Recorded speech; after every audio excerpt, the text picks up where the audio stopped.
Welcome to the Dive Bar Music Club podcast, where the guest hosts drop in and out, but the opinions are always passionate and the playlists loud. It's like Cheers if everyone at the bar had a strong take on 90s alt-rock or a suspicious number of burned CDs. Around our table, you'll find an emerging touring songwriter, a former cult band favorite whose work since then is even more interesting, a portrait photographer with a not-so-secret metal penchant, a record store owner who learned about Swifties the hard way, a retired folk singer who regrets nothing, and a zine maker with more cool music projects than we can count. We're all just here to share what we're currently obsessed with and maybe convince someone that yes, that weird Icelandic synth folk band is worth a listen. Okay, that last one's probably me, Sloane Spencer. It's Dive Bar Music Club. Low-key, high taste, happy hour for music nerds. Welcome back to Dive Bar Music Club. I am your host, Sloane Spencer, and we are the low-key, high taste, happy hour for music nerds. Got a fun hangout going on this evening, and one of our regulars has popped on by who I want to be sure to get to spend a little bit of extra time with today. But we've got Kim Ware, Cary, Amanda Miles, Rachel Cholst, and me, Sloane Spencer. So, hey, everybody. Thanks so much for being with us this evening. Hello. Hi. So, Cary, I'm so glad you're going to be able to join us this evening. And you and I have connected a few times lately, and you've had a ton going on with your visual art. Everyone who hasn't caught up can go back and hear that bio episode where we talked about your needle prints. But you completely surprised me this week with a new song. What have you been up to? Yeah, I surprised myself by saying yes to doing that. I've been sort of, as I have told you, the stage has not been calling to me, nor has the microphone. But when Chris Stamey asks, you say yes, because that's just how it is around here. And I think, in response to there's not even a strong enough word to describe the horrors of our current time. And Chris really wanted to put a song out quickly. And he had, I don't know when he did this, he reset the poem that is inscribed at the base of the Statue of Liberty.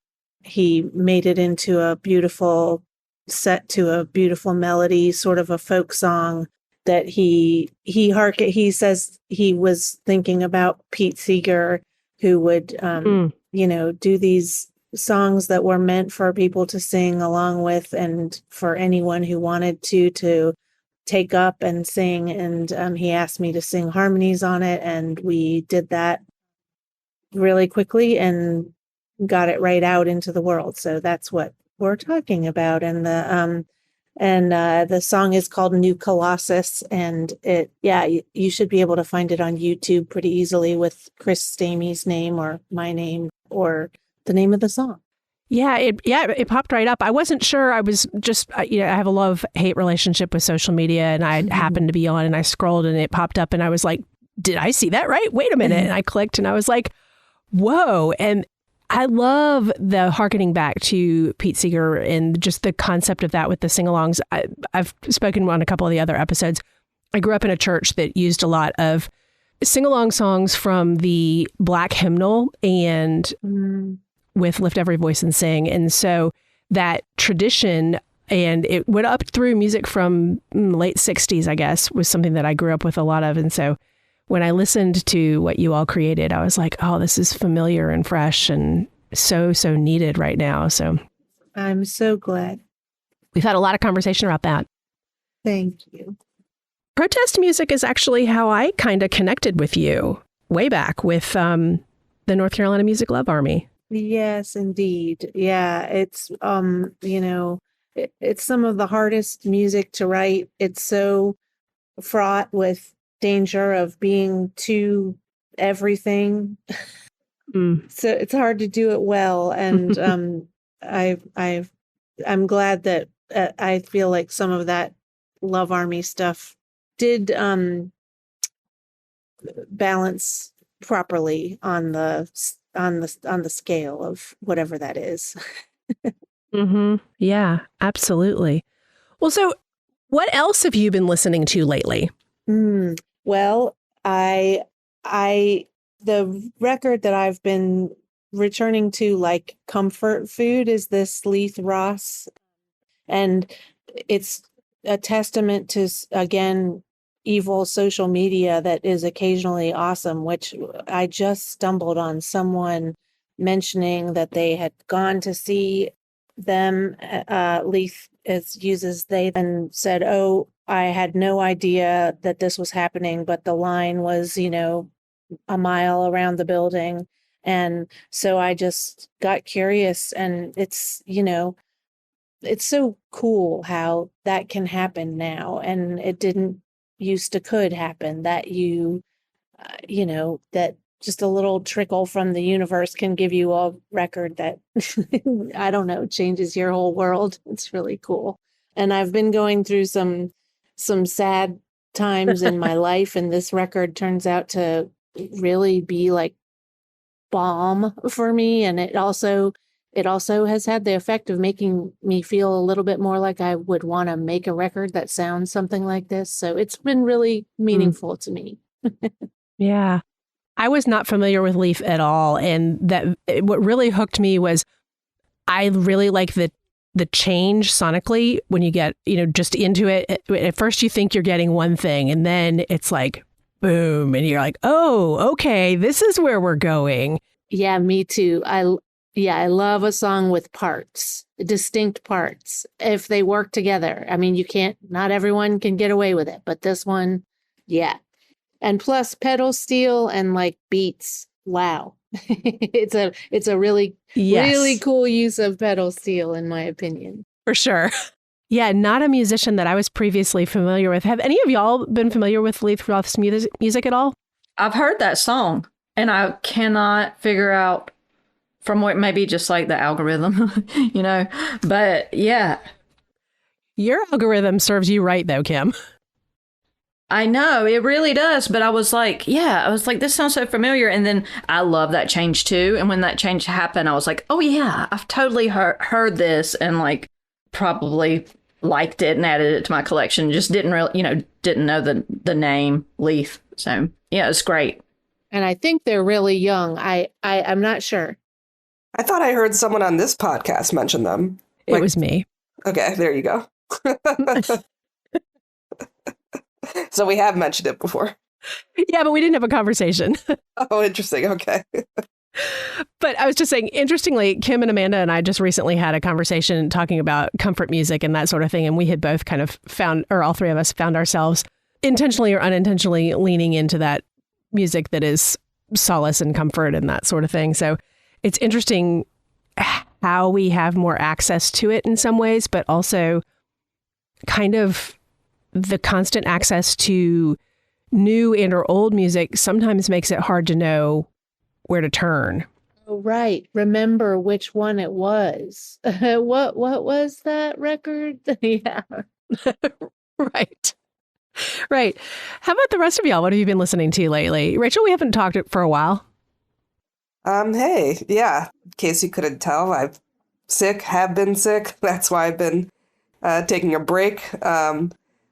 I don't know. I'm listening to a lot of stuff lately. The songs I brought for this episode were actually the things I was listening to in January. Oh. But I do want to shout out an EP we just reviewed on Rainbow Rodeo by an artist named Wren, like the bird, Carpenter. Ah. It's a trans artist in, I think, Boise.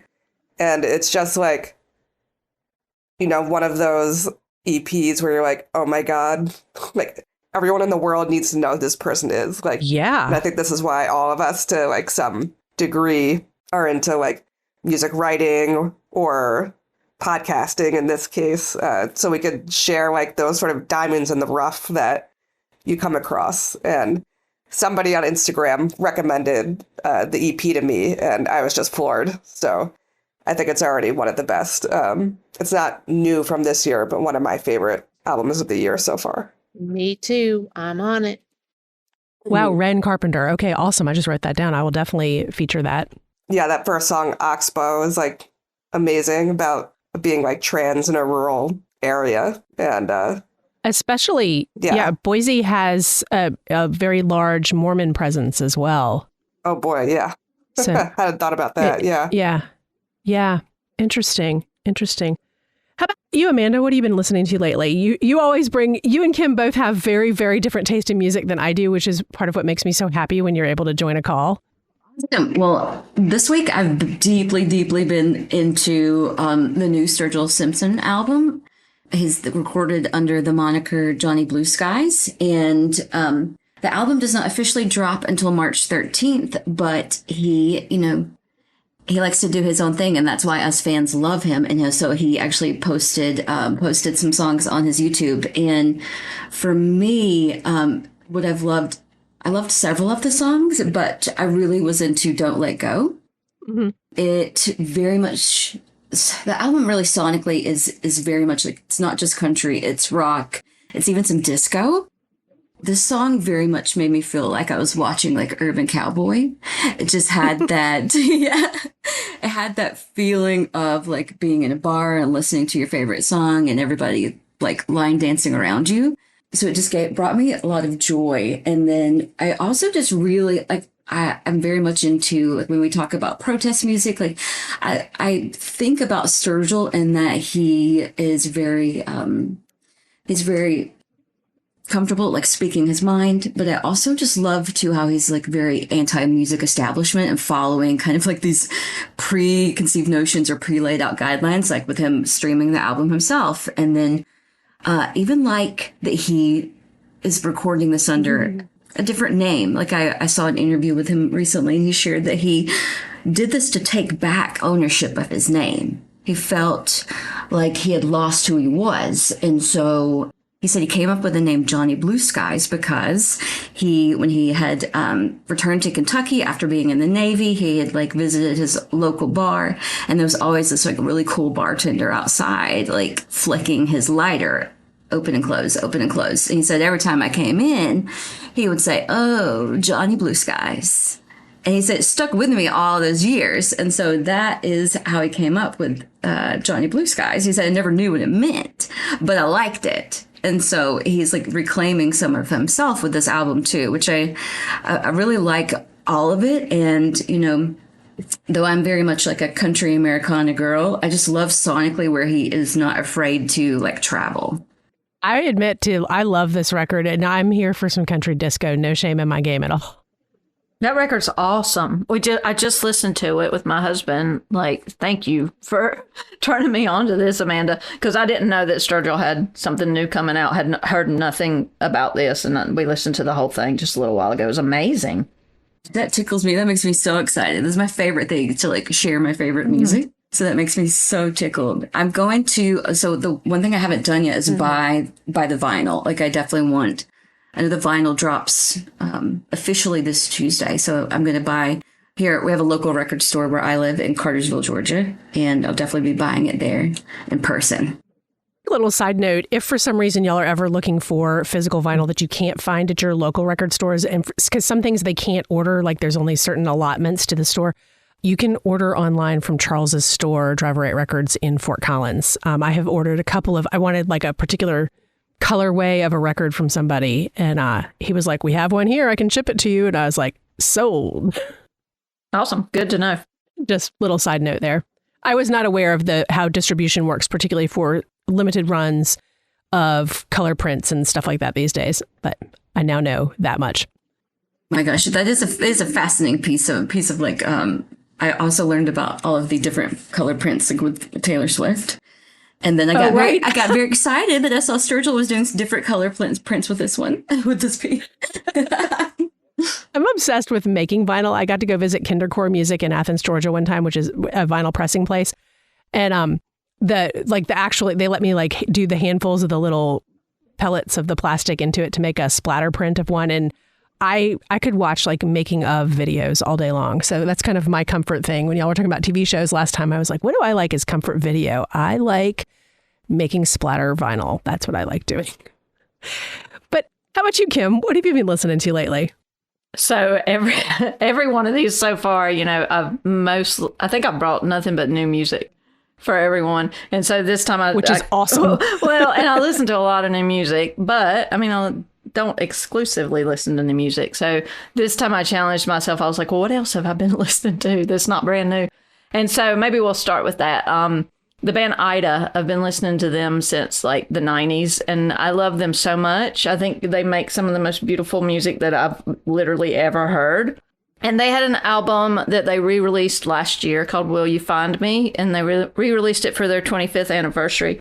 And it's got, the re-release has like on, the streaming version has 103 tracks. So I've been listening to a lot of Ida recently because I'm trying to get through it. Not in one sitting, my God. But yeah, it's amazing. Like, I love their harmonies. I love like the guy girl vocals, and their music is it tends to be pretty like slow and minimalist and quiet, and it's just beautiful.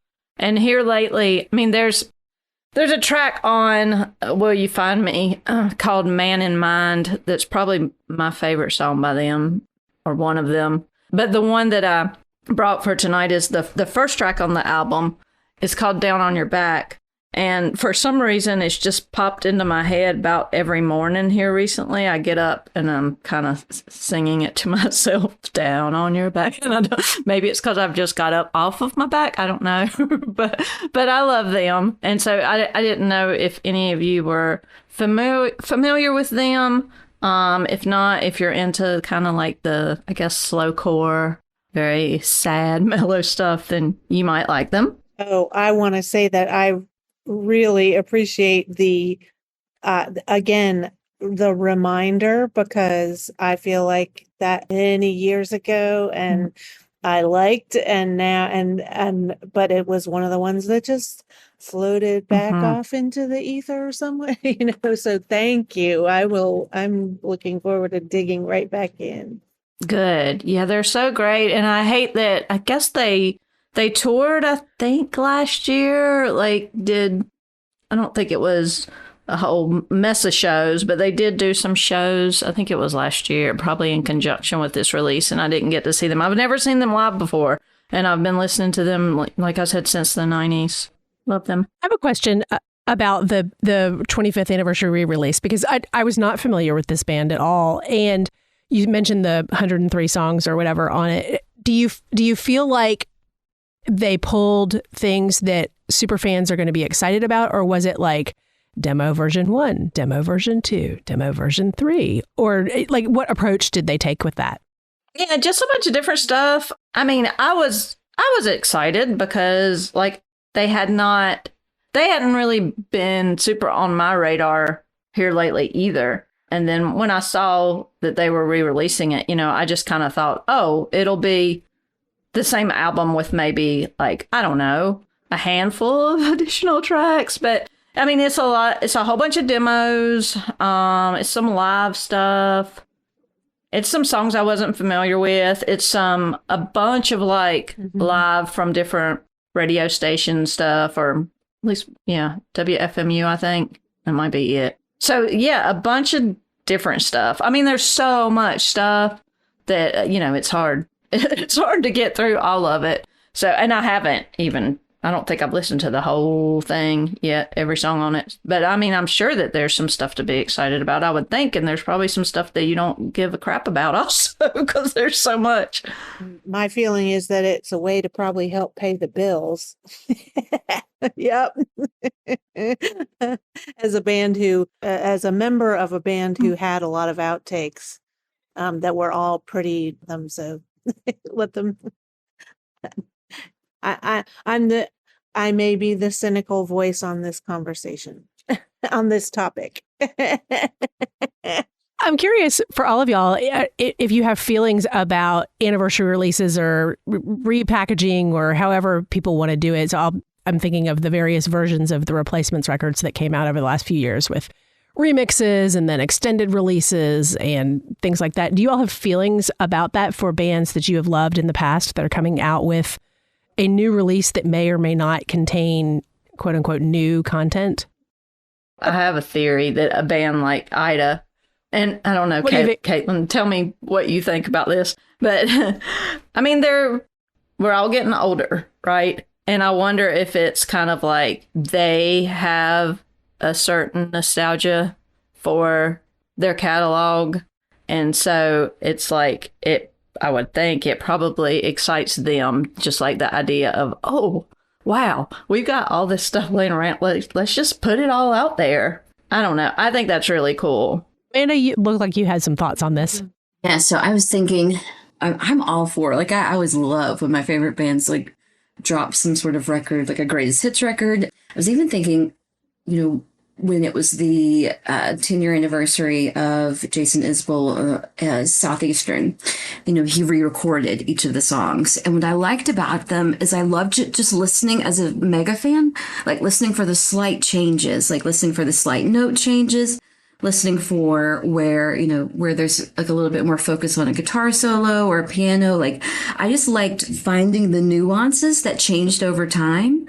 And then sometimes I even think that there's improvement. Like, I know with him, he had done, vocal work, and I just felt like his voice had grown and changed so much. So it was also really cool for me hearing those changes. But I'm very much the same way. Like, if I'm a fan, I want to support you, and I want to support you, whether it's, a re-recording or a greatest hits record. Like for Tom Petty and the Heartbreakers, it doesn't matter how many times they put out a greatest hits record. I'm going to buy it every time. I'm going to buy every single one. I want to show my support as a fan every single time. And then like you all mentioned, a vault track, like if it's a track that had not been added and you added onto that greatest hits or the re-recording, I love it. Like, I love to hear something that was never released to me. It just feels like a secret being shared with me. Mm. Rachel, I'm curious, do you see any of this in the newer music that you work with? Because you professionally cover a lot of very, very new music. I'm noticing a trend where people are re-releasing like deluxe, quote unquote, versions of their albums like a year or two after the initial album was released. And I don't really get it. Maybe some of you guys can help me out with that. It just feels like the album hasn't had enough time, like, to marinate, to, like, get that excited. But on Rainbow Rodeo, I just ran a piece by an artist and a journalist who were, like, discussing how the tracks on their album that they reissued as a deluxe, even though it's only a year old, like a track by track of how each song, like, aligns with a different monster from Buffy the Vampire Slayer. But I noticed that, again, the deluxe additions to the track were like live recordings or sessions recorded for like a radio station or something. So I don't know. I mean, songs take different shapes, I guess, the more you perform them. So, or, if you have a different group of people playing on each song, it might be interesting to hear how different, groups of people like change a song. But I don't know. I feel a little skeptical of it, honestly. And I'm not really sure as an editor how to cover it. You know what I mean? Like, okay, this album came out a year ago, and now you want me to cover it again because there's 5 new songs that are just the same versions of songs that were already on the album. Like, I don't know what to say about it. What do y'all think about that? It's a really good point. Like, when it feels that new, it does feel like, and I hate to say it because, like, I know, also, don't be mad at me, Swifties. But, like, Taylor's a really good artist that does that as an example of, like, okay, here's one version, and then here's, like, a deluxe version. Well, here's, like, a mega deluxe version, and then, like, just drops, like, 10 different versions over a year. And it just feels like just like a way to... a way to sell a lot, but it also just feels like it's taking advantage of your fans in some way. Yeah, you can say it, Amanda. It's okay. Like, I love her. Like, I really like Taylor Swift a lot, unapologetically. But I have to agree here lately. It's just like, oh my God. Like, how much more money can you make, really? And she's just putting out so much stuff that it has gotten to be a bit much. As far as like what you were talking about, Rachel, that's a good point about how the heck you would cover a deluxe version. I know for me, when I've put out, and I haven't actually done a deluxe version of anything that I've released, but I have talked to some friends about I've got some friends called the Yum Yum Tree. They're an Atlanta band about to release a new album, and they have so many songs. I think they had probably 20 some songs to choose from, and they wanted to put it on vinyl. So they're limited, right, to like 10 songs. And so I think, I can't speak for them definitively, but I think they were going to possibly do something like a quote deluxe version with like, well, if we would have had enough money to put out, maybe 2 vinyl records or whatever, and just add a few more songs to flesh it out a little bit more, perhaps. Or I could have it all wrong and they just might be putting out an EP. But I know I have thought of that in the past, doing something like that. Just if it's like, oh, okay, well, I wish I would have had space to include these additional like 3 or 4 songs, and I didn't. So I'm going to put it out like a year later. I don't know. I think now people are just trying to do anything they can possibly do to get it, because it's so hard to sell music now, and we're also inundated, and that I don't know that helps, because it's like here's more stuff. But yeah, they're probably just trying something. Yeah, well, when you think about, I mean, as with the news cycle or any other cycle, it's so short, this moment that you get when you make a release. And I can understand the struggle to just keep it's always got to be something new. I can see both sides of it as, either being, I mean, Taylor Swift, come on.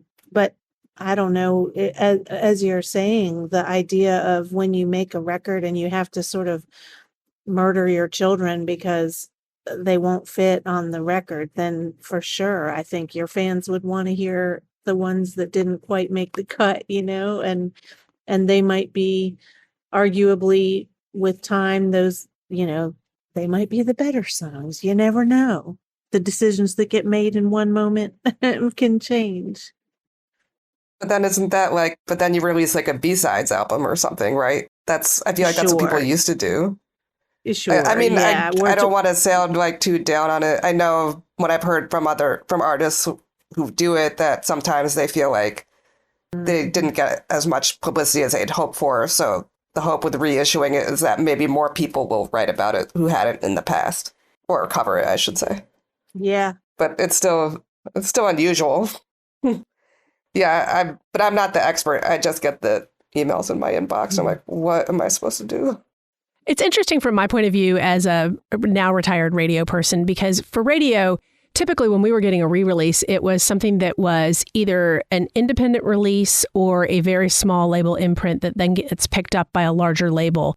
And so it would always have a couple more tracks added or a different version of the single re-recorded and put on the new version. And sometimes those were within short succession. So the first band that I was in radio that I remember this happening with was Widespread Panic's release of Space Wrangler that initially came out on Landslide Records, which was an Atlanta imprint, or more or less. And then later was picked up and they added a couple more songs when they released that version of it. But even all the way to some folks on the more indie end of the world, when Brian Wright's indie record, House on Fire, was picked up, they changed the album art, they added a couple more songs, they did a different version of the lead single. So from radio, we were usually seeing that as it wasn't the artist making the decision for the new version of it. It was a label decision. And, part of that whole the 10,000 foot view of the contract involved some changes so that the new entity could have some ownership over the art that was coming out.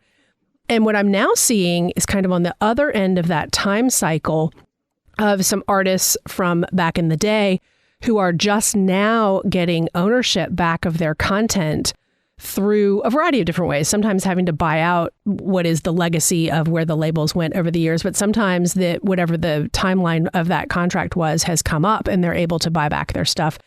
And so now they're able to re-release their music or get it on streaming finally, or there's some heritage. So we're talking, late 70s, early 80s, up through early 90s artists who are just now getting ownership of that.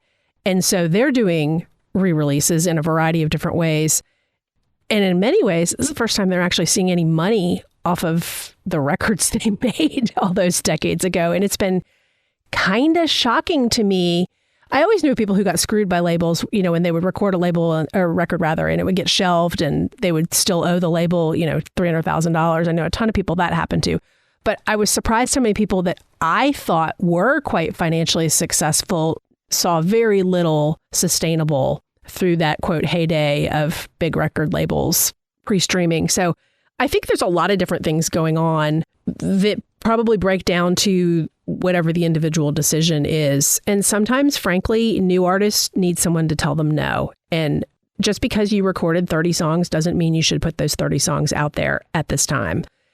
And it's sometimes hard to be in the position, particularly when I was in radio, of saying, no, this isn't ready for radio. It doesn't mean it's bad. Frankly, I'll probably buy the ticket and go to the show. But you're serving two different audiences sometimes. And, we all know that radio is no longer the powerful outlet that it was. So that kind of doesn't matter. And maybe that's why we're seeing more content, because people are like, well, I'm not getting it out any other way, and I'm just going to flood it as much as I can and keep moving forward. I can't speak for the artist part of it, but I can speak from what I see as I phased myself out of the radio end of it. I don't know. I appreciate all of y'all thinking it out loud, because that wasn't really the tangent I thought we would go down, but I appreciate the different perspectives that we all have. I mean, I'll admit I've bought all the anniversary releases of the bands I love, and I will continue to do so. And if they want to give me demos they shelved 40 years ago, I'm going to buy those too. So no shame, no shame.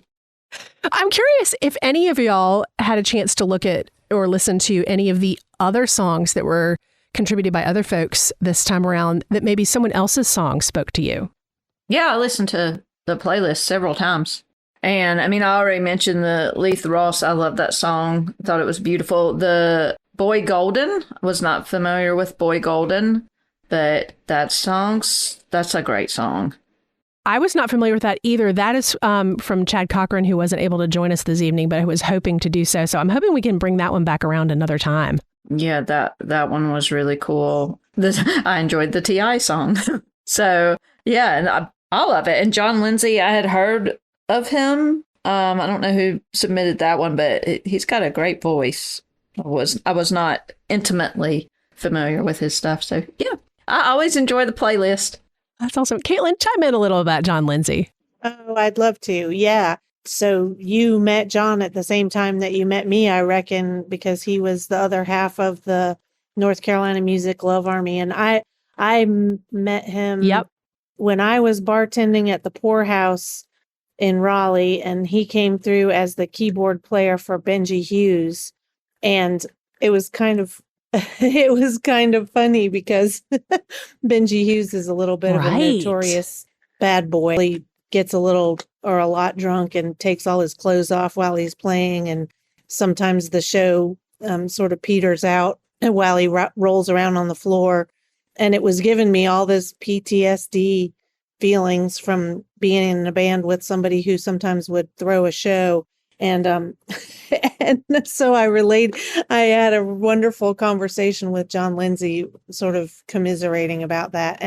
But he is a wonderful songwriter in his own right, and he's like a pop master, and he does all of his own production. But he kind of ran away from music for a while and started a PR firm that has be really good at both the right brain and the left brain, I guess, or whatever. He made this most recent record in the midst of being a successful businessman, and it's a really well-crafted pop record he's a very literary fellow, and he's got Randy Newman rhyming skills, I think. I encourage you to listen to the rest of the record, because there are some really great, just solid songcraft songs on it. And like you said, his voice is real great. And yeah, the record sounds good because he can afford to make a record that sounds really good. I met y'all at the same time, and he is a fascinating person, and his recordings are a very distinct. The earlier ones were maybe almost kind of chamber pop. It's a distinct style. His vocals are very notable and very literary. I would affirm that as well. I was kind of excited to see that he had this new record out, because I thought he had gone off in the other end of his skill set and hadn't really kept track. And then I was like, oh, wait, this is fun. Yeah, it's a real good record. Kind of switching gears a little bit, Rachel, you had said that the songs that you've got here are ones from back in January when we were not able to record. Would you like to share more about the ones you submitted, or do you have other things in your ears right now? Yeah, I mean, I don't know if you've heard of this one, artist by the name of Duke Ellington. I did say in my bio episode I would bring in some jazz from time to time. So I listened to this live recording of his from Newport 1956, which is famous because it basically started a riot. And I'm sure some of you music history nerds might already know about this. But basically by 1956, Duke Ellington was already considered what we would now call like a legacy act. And I think he was looking for this as an opportunity to sort of reinvent himself and remind people why he was still relevant in the age of like hard bop that was starting to come to the fore.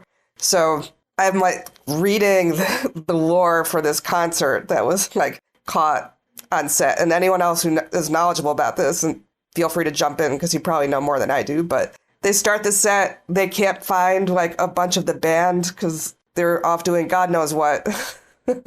So then they come back a couple hours later, finish the set with everybody. And I imagine some of those people might have found some inspiration somewhere. But the band goes off on all of these like freewheeling solos that get like the crowd so worked up. They're like dancing on chairs. The festival organizers, and I think even the cops and Duke Ellington, because you can hear it's all live, are like trying to tell people to like calm down.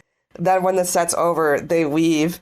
And the audience, which is all these like college kids, start like breaking shit up. So they come back out. And then another like portion of the record, if you buy it, is they went back into the studio to record like new versions of this. But even before you get to that like famous solo, I was so taken by Black and Tan, this version of it, which is from, the part where they couldn't find like half the band. So it was still pretty early in the morning, but the solos are just so beautiful and clear. And like I'm listening to it at work, and there's, 50 years later, 70 years later, I just felt so emotional and started crying when I think it's trying to find what instrument this might be, the tenor sax, maybe, or alto.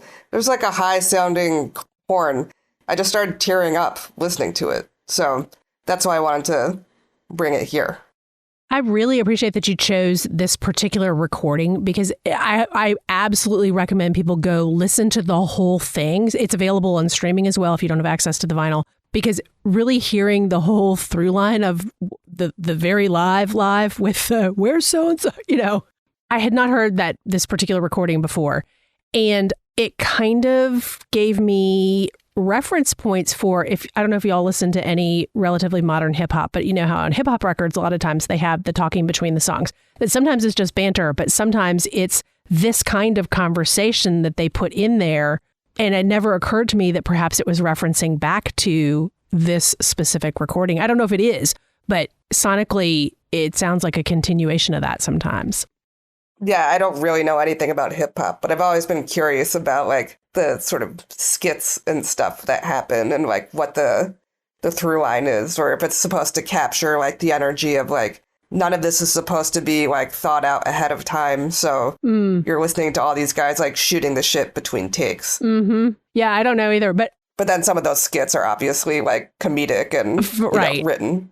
I happen to really like this whole like feature that is often found. Like I don't know why I find that so appealing, but I do. And even if it's very clearly scripted, I still like it. Amanda, you're not like you're our resident hip hop expert, but you did throw something in this week. Yes, I did. So my hip hop song I chose this week was T.I., Let Him Know. So this takes me back, like this song, I'm an elder millennial. So this song actually reminds me, it just gives me that feeling of being in my car in like 2001 to 2003, listening to the music as loud as I could physically take it with my windows down. And of course, like T.I. came out, I remember his first album hit around 2001, but his music that I really started listening to is like 2003. Like it was his second album that really exploded on the charts. Like he was known for being the not creator of trap music, but he was widely like given credit for making Let trap 'em music in know. Atlanta famous. So yes, exactly. So this song just immediately took me back to that time. We're just very like carefree, and I honestly think too that the song reminds me of being like young and enjoying like dancing in a club. Like I feel like millennials are probably the last generation to actually enjoy going out and dancing. It just feels like that's not something that happens much anymore.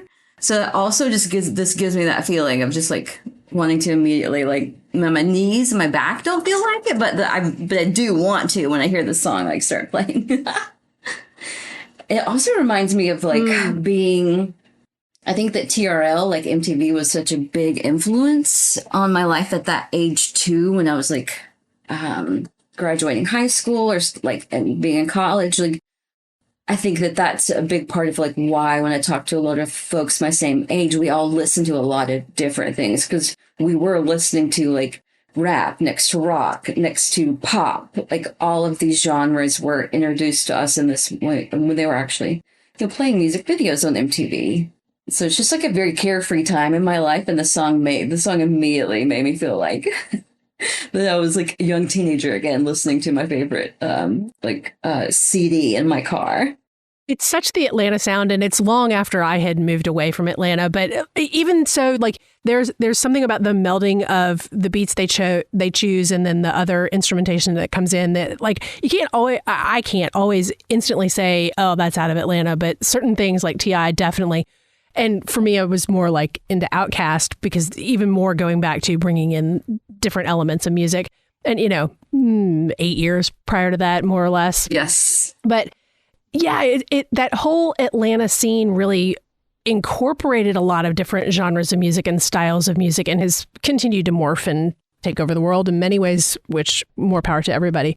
But I'm fascinated by the differences in how that sounds versus when I went off to college, folks were listening to West Coast rap that I had never heard before. And like I didn't have any reference points for it. Not that I was ever the audience for the music, but even now, not knowing T.I.'s work, I can hear it in like their reference points musically throughout the production. Oh, absolutely. Absolutely. I know that I hear a lot of folks say that you can always tell an Atlanta rap song, because like we take it, we're a little bit slower. Like the beat is just a little bit slower. Like they say they put the sauce on it. Like so, I think, and you could hear it a lot from the artists that are, were like part of the trap music scene, but like Ludacris, like Sierra, like a lot of the artists that had huge hits during that time. Like I just love hearing that slowed down beat. It's just something like different and special it's about interesting. it. Thank you. What else are you listening to, Kim?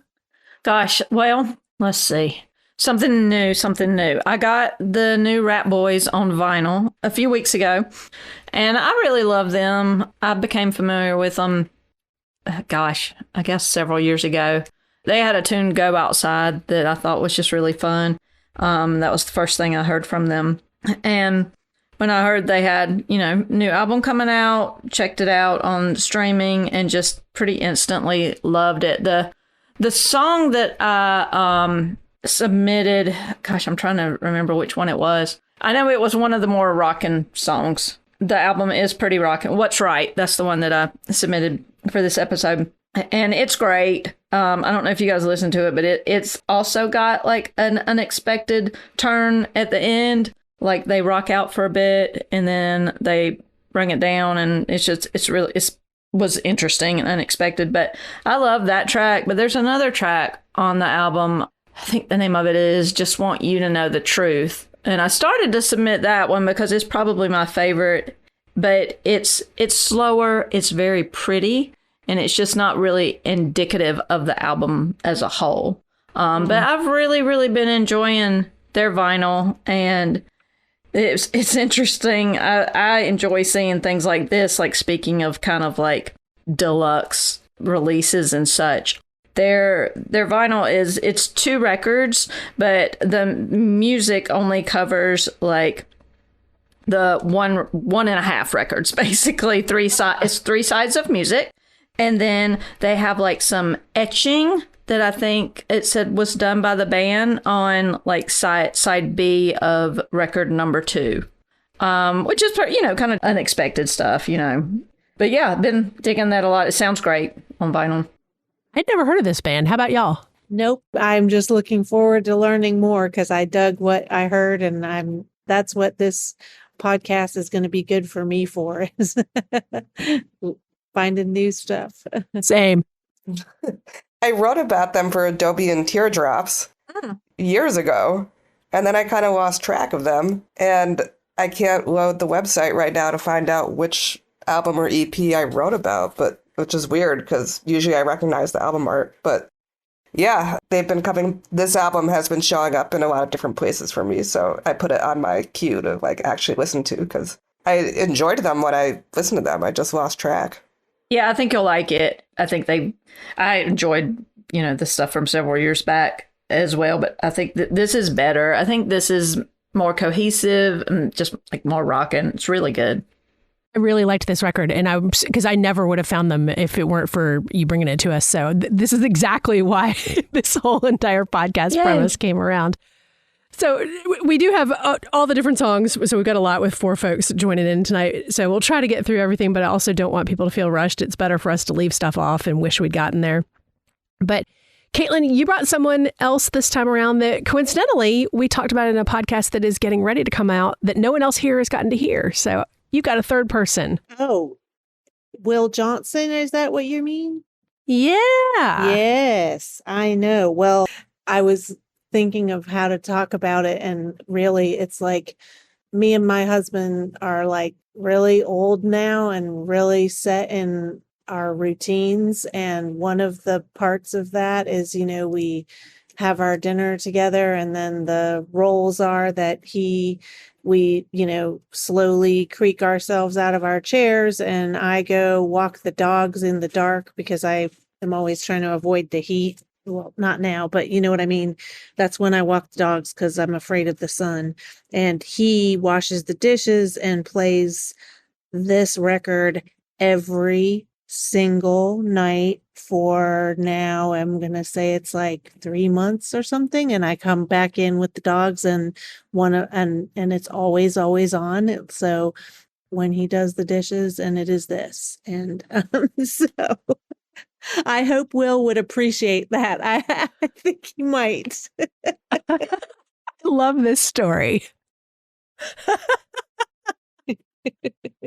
Well, and it has caused us to listen to a bunch more too, and to go back to old Centromatic, which was more of our like heyday time. We liked that band, but for sure, yeah, and this, but also to give the record its due, like this is really, I think, an artfully produced record where it's got every. I feel like they used all the instrument careful consideration, and his voice it's like the songs are just sort of orchestral in this way of it doesn't really matter what he's saying, but if you care to lean in, you're going to hear a really beautiful piece of poetry, a beautiful line, but mostly it's just like sounds to get lost in, for me at least. That's how, and I guess that's what Skillet's doing when he's washing the dishes. I don't know. I'm not there. I love this. So Rachel, I want to chime in with you. What else have you been listening to? Oh, yeah. Well, first I want to say about Will is he's on tour this spring with Magnolia Electric Company, and they're singing, I think maybe just, all the songs that they put out with Jason Molina, and I can't think of a better person to sort of take on that role as the lead singer. So I bought the ticket for the New York City show as soon as it came out. I don't usually plan ahead like that, but I was like, I don't know if this is selling out, but I'm buying 2. My wife doesn't want to come. I'll find somebody to drag with me. So yeah, definitely go do a little research on that. Will's been amazing, consistent for decades. So I guess one other song I'd love to shout out would be the Kendra Morris song, because the whole album is like this sort of retro, like 1960s soul kind of sound, but the songs are just like so funny and like not mean-spirited, but like that kind of like snide sort of sense of humor. But In My House is sort of like kind of a nicer one about just like what it means to really be at home And and her voice is crazy. So definitely go check that out, especially if you're into anything with an older sound. I really enjoyed the whole album, and if I'd listened to it sooner, it probably would have been on my top 10 for 2025. She can spit some lines, man. Wow, that is so fast. I'm astonished by anybody who can sing that many words and sound so great doing it. I really enjoyed that. I was not familiar with Kendra Morris at all, and we ended up listening to the whole record and just like, whoa, wow, this is great. And I'm one of those people that I hear the sounds first, and I don't hear the lyrics till after I listen a few times. And so I totally missed the pointedness of the lyrics the first like 3 times through, and then I was like, oh. I don't totally remember how I found out about the album. I think the No Fences newsletter would be my best guess. I'm way behind on reading that newsletter. Shout them out. They're on Blue Sky as well. Yeah, I don't read it every time. Yes, No Fences with my other favorite musical, Charles. I love that newsletter. Mm-hmm. No Fences? Is that what you said? Yeah, they are prolific. So cool. I really only dip my toe in and then dip back out. But they're really good at writing about new music and old music that you probably haven't heard of, but will still enjoy. Yeah, definitely recommend that as well. So, Kim, what else have you brought? Oh, I brought Courtney Barnett. I've been a fan of hers. Yeah, I've been a bit fan of her since the Avant-Gardener. She's amazing, and she's released, I guess, several, at least 3 or 4 tunes off her upcoming album. And to be honest, like I thought they were fine. I mean, I tend to like everything she does, at least like a little bit. But when I heard the song that I brought called Mantis, I was so blown away that I got probably very like neurodivergent with it. And like I listened to it over and over and over because I would listen to it and I'm like, oh, this sounds so perfect. And then I would play something else after it. And it was like, I think I just want to hear Courtney Barnett again. So I am crazy about this song. It might be my favorite thing that she's ever done. It's cool how it starts. Like, to me, it sounds a little bit like almost like New Order-ish or something that I was not expecting from her, Yeah, it's a change. It is. And then as it gets rolling, though, to me, it just sounds like a female Kurt Weill, which totally makes sense for her. And, right. and I love him too. So, and I love their stuff together. But yeah, it's a really cool song. It's got some great lines in it, like she always does. I love the coda thing at the end where she says something like, something about my head sorted, sorta. And I'm like, that's a really good, it's a good play on words there. So yeah, love her. I'm excited about the album. Yeah, I was surprised to hear kind of the growth. Go ahead, Caitlin.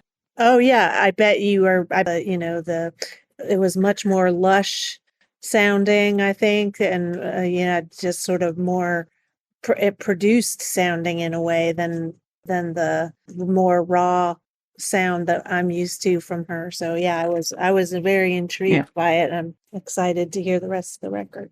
Mm-hmm. Yeah, I agree. The production on that track was really cool, and it was fleshed out. Like, there's bongos here and there a little bit, you could like barely hear some cool percussion stuff. Yeah.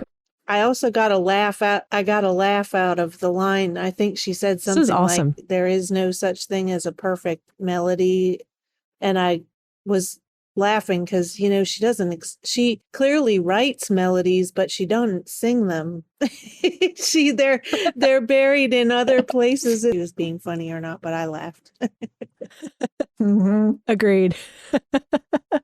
Well, Rachel Cholst, Amanda Miles, Caitlin Cary, Kim Ware, thank you all so much for sliding on in with Dive Bar Music Club this time around.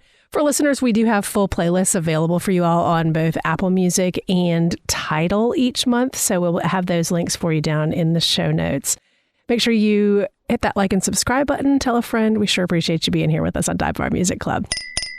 That's the last call at Dive Bar Music Club. If you like the hang, follow the show, leave a review, and tell your algorithm, gosh darn it, we're worth it. Better yet, share your favorite episode with a friend who actually stayed for the whole set. See y'all next time for the low-key, high-taste happy hour for music nerds. Hey y'all, thanks for sliding in the booth with us here at Dive Bar Music Club. I'm Sloane Spencer, a former radio host and the creator of a ton of different podcasts over the years, including another brand new one that is completely different. It's the Gen X Sleep Podcast, Sleep with Rock Stars. Subscribe today at sleepwithrockstars.com or your favorite podcast app.